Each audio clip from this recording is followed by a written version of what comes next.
Hoje a gente vai mergulhar num material que é, no mínimo, fascinante. É um livro lá de 1910, de uma época em que a América estava começando a ver seus primeiros milionários surgirem. O nome é A Ciência de Ficar Rico, escrito por um cara chamado Wallace D. Wattles. E a proposta dele é ousada. Ele diz que a riqueza não é sorte nem talento, mas sim o resultado de agir de uma forma específica, seguindo leis tão exatas quanto as da matemática. Será que existe mesmo uma fórmula para a riqueza? É isso que a gente vai investigar. E logo de cara, para não deixar nenhuma dúvida, o próprio autor já manda o recado no prefácio. O objetivo aqui não é ficar filosofando, é ter resultado prático. É um manual para quem quer primeiro o dinheiro para depois pensar na vida. A promessa é forte, quase surreal para os dias de hoje. Se os passos forem seguidos com fé, o enriquecimento é certo.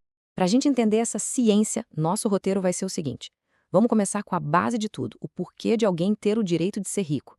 Depois a gente entra no motor metafísico do sistema, nas ferramentas mentais que são necessárias, na ação prática e, por fim, na mudança de mentalidade que amarra tudo isso junto. Então, vamos começar pela fundação de tudo isso. Uma ideia que, para 1910, era bem radical. O livro defende que o desejo de enriquecer não é só normal, mas é um direito fundamental de qualquer pessoa. E a lógica por trás disso é, na verdade, bem direta. A ideia é a seguinte: uma vida completa exige que a gente desenvolva o nosso corpo, nossa mente e nossa alma ao máximo. E para isso, a gente precisa de coisas materiais. Livros para a mente, viagens para a alma, um ambiente saudável para o corpo, e essas coisas custam dinheiro. Portanto, o desejo por riqueza é, no fundo, o desejo por uma vida mais cheia, mais abundante. Ficar satisfeito com pouco, segundo o autor, seria quase um erro. Ok, agora a gente entra no coração do sistema. Essa é a parte mais abstrata, mas, segundo o livro, é a mais poderosa de todas. É aqui que está o mecanismo que torna tudo possível. O conceito principal aqui é a tal da substância amorfa. Pensa nela como se fosse uma espécie de argila cósmica ou um campo de energia que está em todo lugar. É a matéria-prima inteligente que preenche o universo inteiro e da qual tudo que existe é feito. E o mais importante, essa substância pensa. E isso leva a gente para três ideias fundamentais. Primeiro, essa substância pensante existe. Segundo, quando ela pensa numa forma, essa forma é criada. E agora vem a virada de chave, o ponto crucial. Um ser humano pode formar um pensamento, imprimi-lo nessa substância e fazer com que a coisa pensada seja criada. Em outras palavras, o pensamento é a força que molda a realidade. Tá, mas como é que se imprime esse pensamento na substância, né? Não é só pensar de qualquer jeito.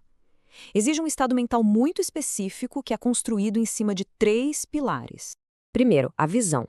É preciso ter uma imagem mental super clara e cheia de detalhes do que se quer. Segundo, a fé. Acreditar, sem nenhuma dúvida, que aquilo já é real ou está vindo na sua direção. E terceiro, a gratidão. Sentir gratidão por aquilo que está na imaginação como se já fosse realidade. A gratidão, segundo o autor, é o que mantém a sintonia com essa fonte criadora. É curioso pensar como isso se parece com práticas bem modernas, como a visualização e os diários de gratidão. E para ilustrar, o livro conta a história de um homem muito pobre. Como ele tinha dificuldade em acreditar que podia ficar rico, ele começou pequeno.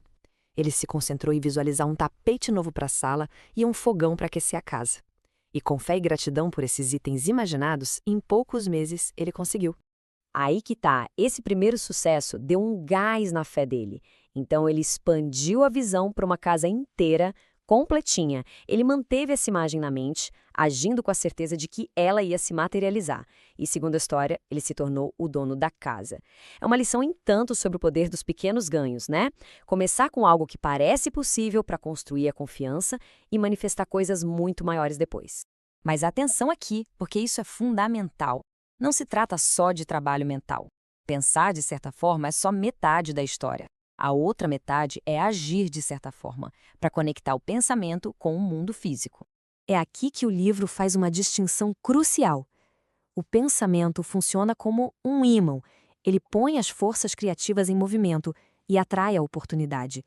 Mas é a ação que estende a mão e pega o que foi atraído. Sem ação, a criação não se completa. E essa ação não é de qualquer jeito. Ela tem regras. Haja agora, no presente.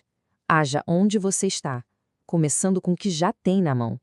Haja com eficiência, fazendo cada tarefa da melhor forma possível. E por último, uma ideia-chave. Sempre entregue mais em valor de uso do que aquilo que se recebe em dinheiro. A ideia, que hoje a gente chamaria de over-delivering, é enriquecer a vida de todo mundo em cada negócio, criando mais valor do que o esperado. Isso tudo leva a gente para o último conceito do livro, que talvez seja o mais transformador de todos.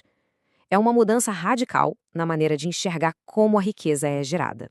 A diferença entre as duas mentalidades é tipo a diferença entre dividir uma torta que já existe e simplesmente ir lá e assar tortas novas.